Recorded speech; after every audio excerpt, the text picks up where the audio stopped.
We will be talking about solidarity in the next minutes. Sorry.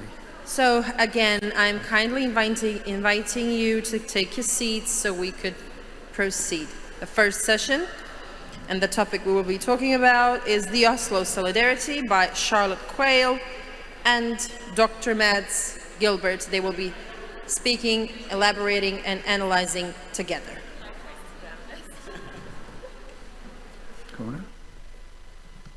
Et øyeblikk. Hun har introdusert oss. Et øyeblikk.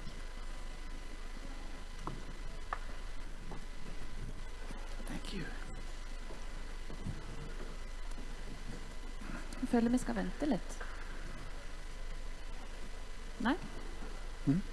Bare føler vi skal vente litt, for folk holder på å komme inn. Should we start or should we wait for people to... Okay.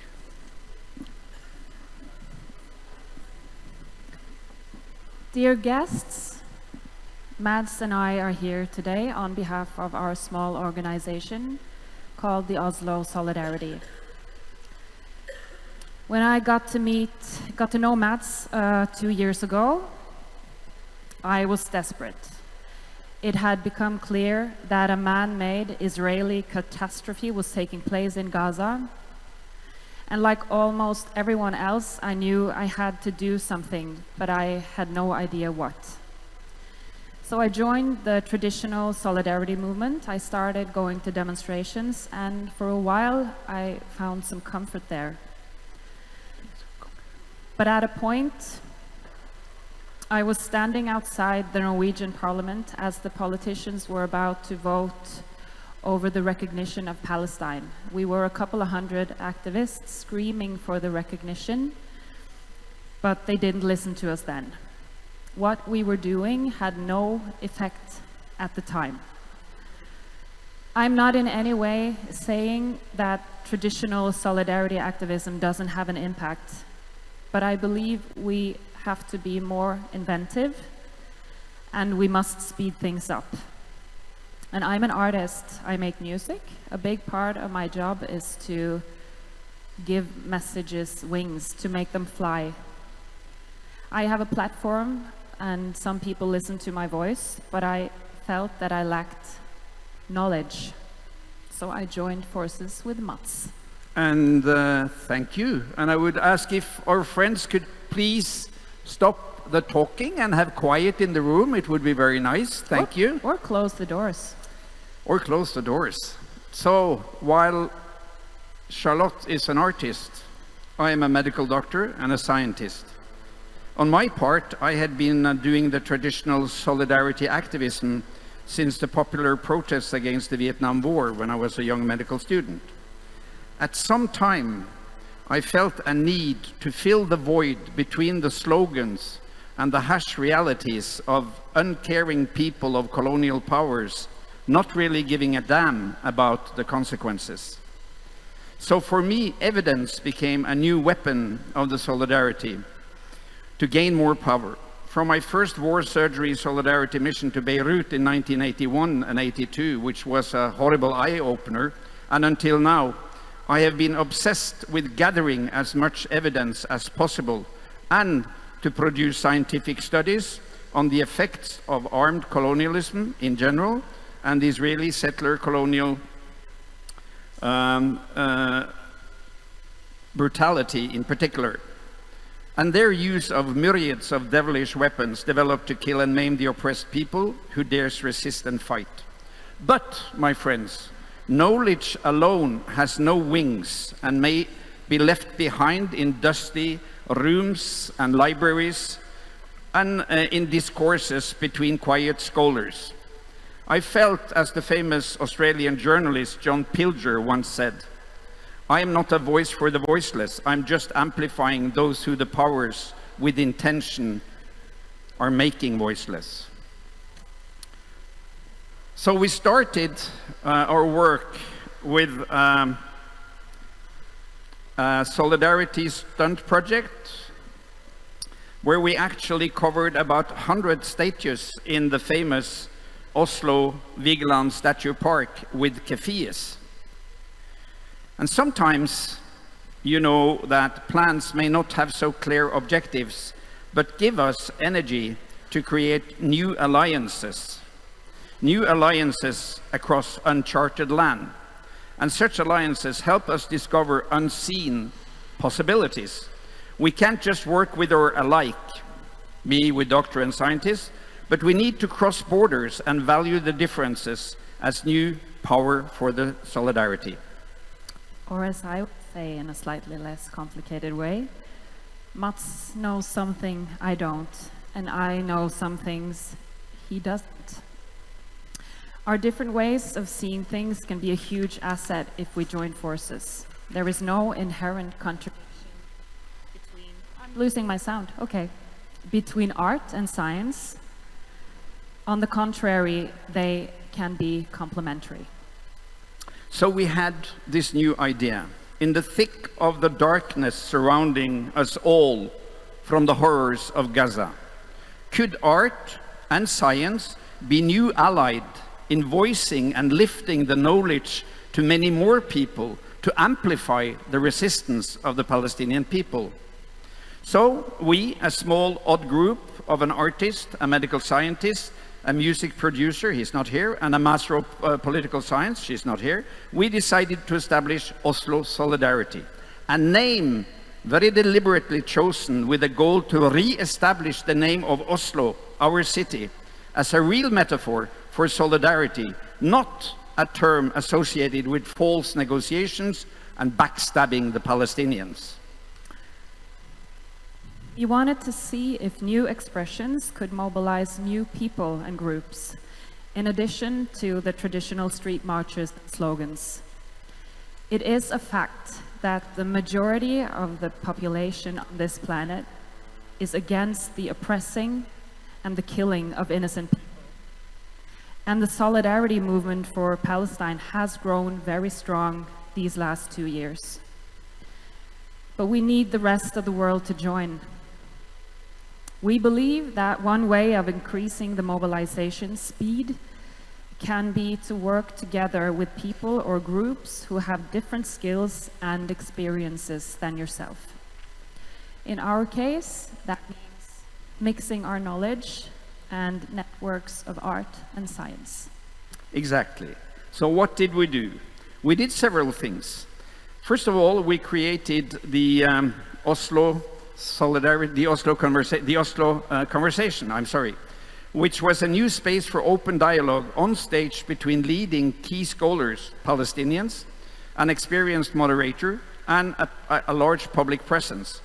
This was a 90-minute conversation between Dr. Mustafa Barghouti, professor, the Jewish historian professor Ilan Pape, myself, and a Norwegian member of the Norwegian Parliament's Foreign Affairs Committee. The event went from idea to reality precisely because we merged our networks. My colleagues were on stage, Charlotte's colleagues produced the whole performance. None of this could have been pulled off alone, and the hall was packed. And we also organized New Year's Promises to Gaza, a large solidarity concert with Norway's most renowned artists on stage in January 2025. We raised $75,000 and we donated the net funds directly to Palestinian Medical Relief Society. The storyline during the concert was the Palestinian voice of Dr. Khalil in Gaza, sharing his daily life at work, when displaced, and when at home. And we established the Artists' Choir for Palestine in order to offer artists who may be both shy and individualistic a group or a scene to express their solidarity together. Since the establishment in April 2024, we've been singing every week on streets, in tramway stations, for NGOs and ministries to encourage good people to use any available peaceful tool to work for justice in Palestine. So why is solidarity important, and why do we need various expressions? Solidarity is not an act of charity. It is an act of unity between people fighting towards the same goals on different grounds, as was said by the late first president of the Free Mozambique Republic.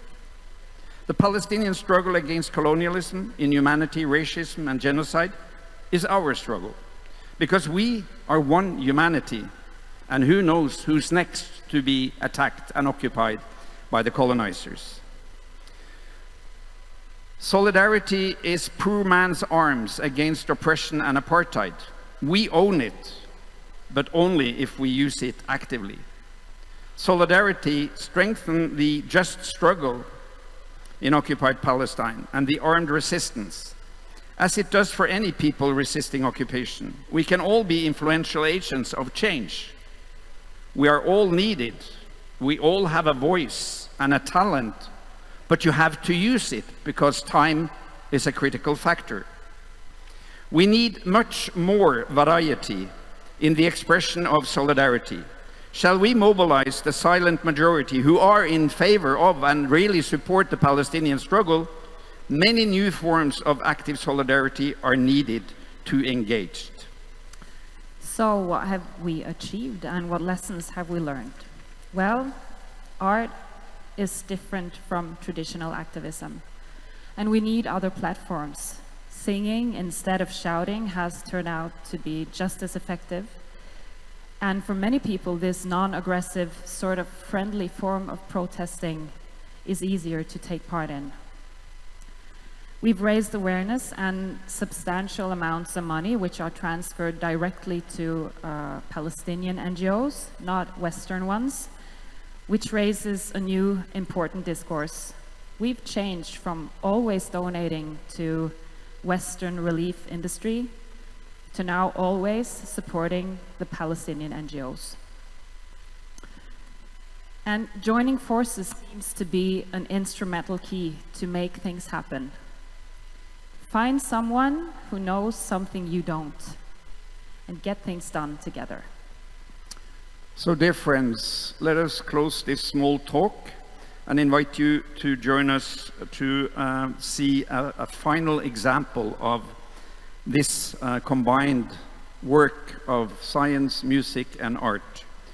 And we will present you a final example, the Winter Bird Project. Actually, the Winter Bird Project is a joint effort combining the poet and the translation of the poem by the Palestinian author Marwan Darwish, who lives in Al-Quds in Jerusalem, a video from Gaza, from Rafah, made by a very professional video artist, whose name we cannot tell you because of security reasons. The composer of the music and the vocals is Charlotte, and the music producer is Måns Lundberg from Sweden. So truly an international joint effort to find a new way of expressing our solidarity, and you will now hear the song. Please sound.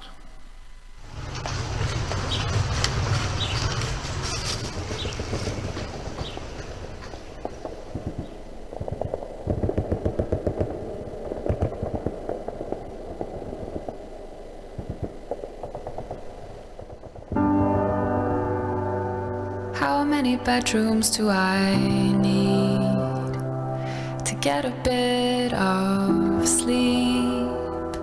To get a bit of sleep.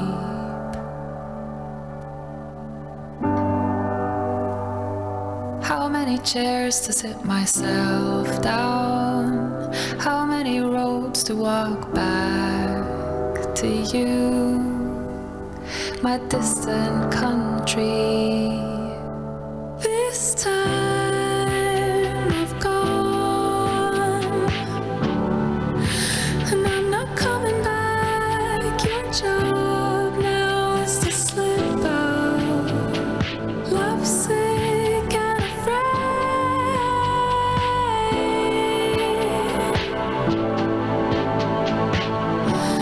And come and search of me.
Thank you.